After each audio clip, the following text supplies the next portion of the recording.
Before we get in the episode, I'm going to warn you now that there will be spoilers. I can't really talk about what I want to talk about without spoiling anything in the narrative. So if you don't want to be spoiled, don't watch this video until you played the game, or maybe you've seen it somewhere else in some way, shape, or form. Hey, I have a second channel that you can watch me play it on. Yeah, go ahead. Yeah. And then come back, because it'll still be here. I'm not going to remove it or anything. On to the episode. Many people have stated that God of War is not the God of War it once was, because this God of War changed what it meant to be a God of War game, even though the devs stopped making God of War titles because the fans were fatigued with the games being the same. The Greek saga of God of War always started with a huge battle, even though the first game started with Kratos walking off the edge of a cliff. Yeah, that isn't slow, nor is it a narrative cutscene. Welcome to Narrative Defense. I'm your attorney. Let's get started, you fucks. The game opens with Kratos, as it did with the first God of War, in an emotional moment.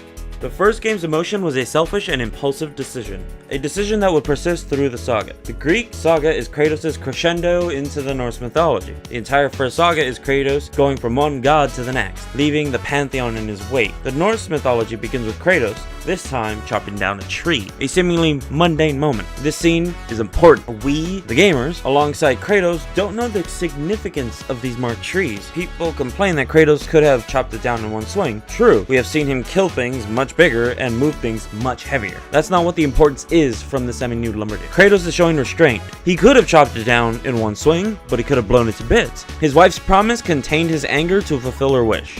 The other reason is to illustrate that Kratos is no longer the impulsive man he was in Greece. He is logical, he is calculating, he thinks before he acts. He is conflicted with his anger and his promise to his wife, and he is logical enough to restrain himself to cut the tree down while doubling as a release for some of his rage. The mechanical aspect of this scene shows you which button is used for attacks, specifically light attacks. This couples the gameplay and narrative to help the player feel connected to Kratos. We don't know why the mother died, but it seemed like natural causes. That's a bit of a narrative plot hole.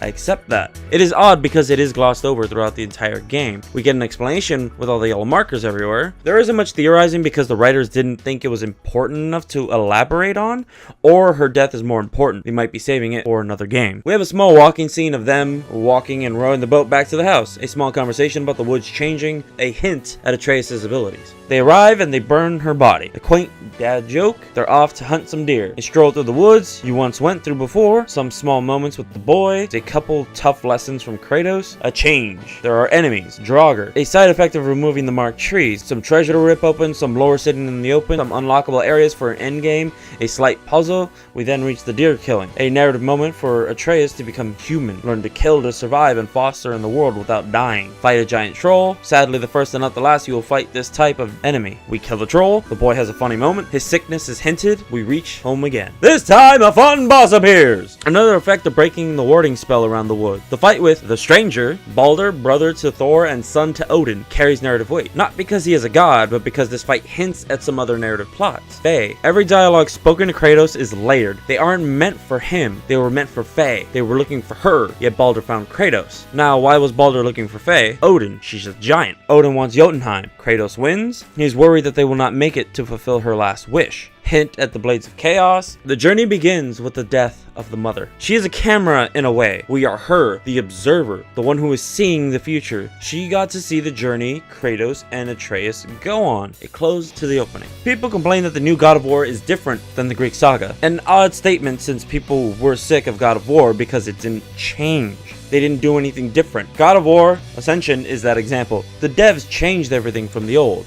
That isn't true. The only thing that's changed is the camera. The game pulled it closer for the intimacy with the semi-nude lumberjack. There's still a light and heavy attack button. Both simply move to the shoulder buttons, R1 and R2, to allow the player to move the camera during combat. The Greek saga camera was fixed, which didn't require the second analog for movement, so it was given the dodge roll. The dodge roll button changed to circle like Dark Souls. Nothing major there. Triangle is pretty useless outside of getting your axe back. Square is the boy button. It's virtually the same game with slight alterations to streamline the gameplay. You get the Blades of Chaos back anyway, so we still have multiple weapon choices. Stop bitching and just play the game. Hate it, why don't you play it? Granted, I do agree that the abilities are pretty bad. They are just old attacks locked behind upgrades. I admit, the combat isn't great, but we're here to talk about the narrative. I saw comments about this over the internet and how slow the beginning of the new God of War game is for players, yet they love The Last of Us opening. It's slow and you really can't do much. The context for The Last of Us made the beginning important, yet some people ridicule God of War. I think it's due to God of War being a franchise and people being angry it isn't the same. That's the best reasoning I have for the anger towards the new God of War game.